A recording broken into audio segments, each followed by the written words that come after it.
human female reproductive system. So female reproductive system, it consists of following parts. Different parts are there. First one, a pair of ovaries.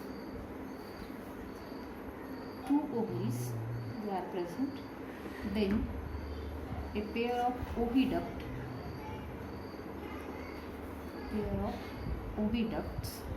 Also called fallopian tubes. Third one, a uterus. Single uterus is there. Then fourth one is vagina. Fifth part, it is the collectively included in external genitalia. External genitalia, collectively known as vulva. याच्यामध्ये सगळे वेगवेगळे parts येतील ते नंतर पाहायचे आपल्याला. त्यानंतर sixth one is a pair of vestibular gland. Vestibular gland, they are also known as Bartholin gland. Bartholin glands, these are located in the vagina part and they are homologous to that of the Cowper's gland in male. So this pair of vestibular glands, sixth part. And seventh one is a pair of mammary gland. Pair of mammary gland, they are present in the breast and it secretes milk after the birth of baby and helping lactation. So these are the different parts that are included in female reproductive system. One by one we will see. Female reproductive system मध्ये पहिल्यांदा pair of ovaries. Two ovaries which are almond shaped and they are located in the lateral part of pelvis near the kidney. किडनीच्या अगदी जवळ अशा almond shaped दोन ovaries या ठिकाणी locate असेल. Pair of ovaries, they are located pelvis region near the kidneys. आणि ह्या त्या पोकळीमध्ये व्यवस्थितरित्या हेल्ड करण्यासाठी याला फोल्ड ऑफ पेरिटोनियम कव्हरिंग असेल, जे की इतरही ऑर्गनवर असते. फोल्ड ऑफ पेरिटोनियम, या पेरिटोनियमलाच मिझोवॅरियमसुद्धा म्हणतात, जे किडनीच्या सभोवती असेल. सो दिस ओव्हरीच्या भोवती असेल. तर ह्या व्यतिरिक्त इथे समोर असणारा जो पार्ट आहे, त्याचा समोर असणारा जो युटरसचा पार्ट आहे, युटेरसला एका साईडनी सुद्धा एका विशिष्ट लिगामेंटनी ते ओव्हरीज अटॅच असतात. And this ligament, with the help of the ligament, ovaries they are attach to the uterus and this is called ovarian ligament. Ovarian ligament. Also suspensory ligament हे लॅटरल बॉडी वॉलला ते attach करेल असेही बरेचसे ligaments असतात. ओव्हिडक्टला, ओव्हरीला आणि युटरसला सुद्धा peritoneum covering असेल आणि पेरिटोनियमनी ते असं हेल्ड केलेलं असेल, ते असं लटकतं राहील, त्याच्यामध्ये फिक्स असेल. तर युटरसला हे या पद्धतीने अटॅच असेल ओव्हरी.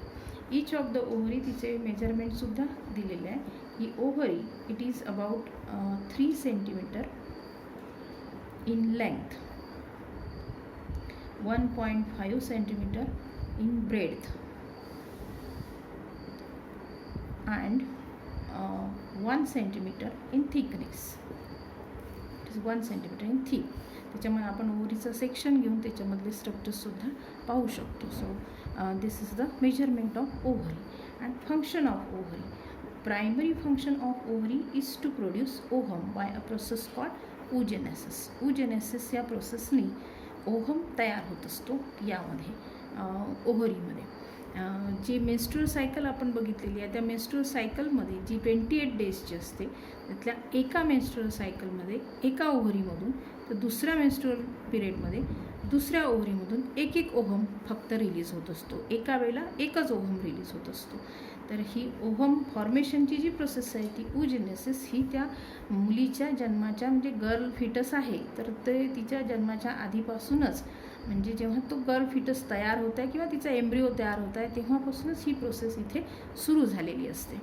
तर ही जी प्रोसेस आहे तिची डेव्हलपमेंटमध्ये आपण ती प्रोसेस पुन्हा पाहणार आहोत. दुसरं फंक्शन, एक फंक्शन तर हे झालं ओजेनेसिस. दुसरं फंक्शन ओव्हरीचं हे आहे की जे म्हणून हार्मोन्स लागतात ते हार्मोन्स सिक्रेट करणे. वेगवेगळ्या प्रकारचे सेक्स हार्मोन सिक्रेशन. कोणकोणते हार्मोन्स सिक्रेट करते तर सेक्स हार्मोन्स 5 प्रकारचे सेक्स हार्मोन हे सिक्रेट करते. त्यातला पहिला आहे progesterone. It is also called pregnancy hormone. It is helpful to maintain the pregnancy. म्हणजे फिटसच्या कंप्लीट डेव्हलपमेंटसाठी हा प्रोजेस्टेरॉन हा हार्मोन अतिशय महत्त्वाचा आहे. त्यानंतर इस्ट्रोजन.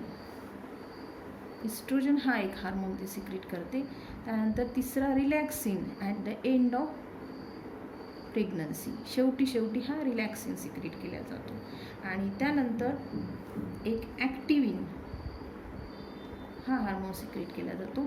आणि इनहिबिन. असे 5 प्रकारचे हार्मोन हे लक्षात ठेवायचे. 5 हे हार्मोन सिक्रेशन करायचं काम ओव्हरीचं आहे.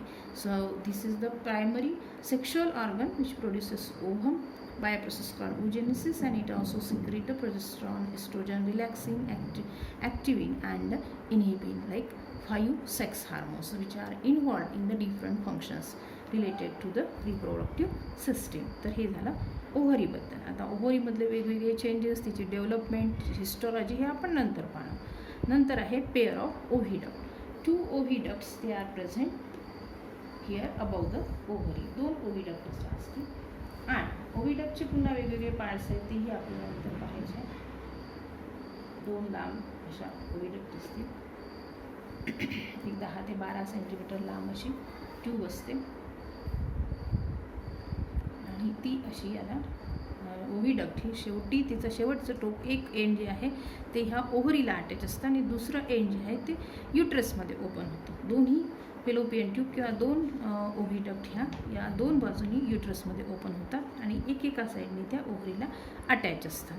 याचं काम काय, ओव्हिडक्टचं फंक्शन काय, ओव्हरीमधून at the time of ovulation जेव्हा ओजेनेसिस ही प्रोसेस कंप्लीट होते तशी ती पूर्ण कंप्लीट होतच नाही, थोडी अर्धवट होते आणि ओव्हम बाहेर पडतो. ओव्हम ॲक्च्युली सेकंडरी ओसाईड फॉर्ममध्ये असतो.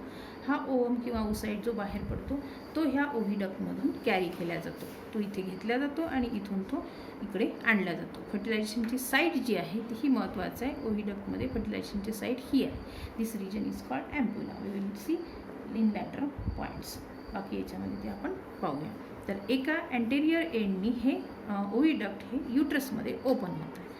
तिसरा पार्ट आहे uterus. Uterus is a bag like or sac like structure and it also showing the 3 parts. वरचा जो पार्ट आहे this is fundus, this is body आणि खालचा जो असतो तो थोडासा नॅरो पार्ट आहे. And this narrower part it is called the cervix, which opens into a highly contractible, collapsible part. It is called vagina. तर युट्रसचं फंक्शन 2 फंक्शन याचे 2-3 function याच्यामध्ये येतील. तर युट्रसचं पहिलं फंक्शन हे आहे की जे सायक्लिकल चेंजेस ओव्हरीमध्ये होत आहेत ते याच्यातसुद्धा होतात की जेणेकरून फिटस या ठिकाणी एम्बेडेड होण्यासाठी म्हणून किंवा इम्प्लांट होण्यासाठी म्हणून युट्रस हे तयार होत असतं. It provides the nutrition to the developing foetus. न्यूट्रिशनसुद्धा प्रोव्हाइड करायचं काम सुरुवातीला करतं. इट ऑल्सो प्रोटेक्शनसुद्धा करतं आणि वेगवेगळे न्यूट्रिएंट्स प्रोव्हाइड करतं. तर हे युट्रसचं फंक्शन. तर वजायनाचं जे फंक्शन आहे तर vagina it is a highly collapsible long tube, 10 centimetre long tube is there. It also contains different vestibular glands or Bartholin glands which keep the passage clean and moist and also acidic. तर ह्या वजायनाचे सुद्धा functions तुम्हाला द्यायचे असतात. याच्यामध्ये it is a copulatory organ, copulatory passage and also called birth canal.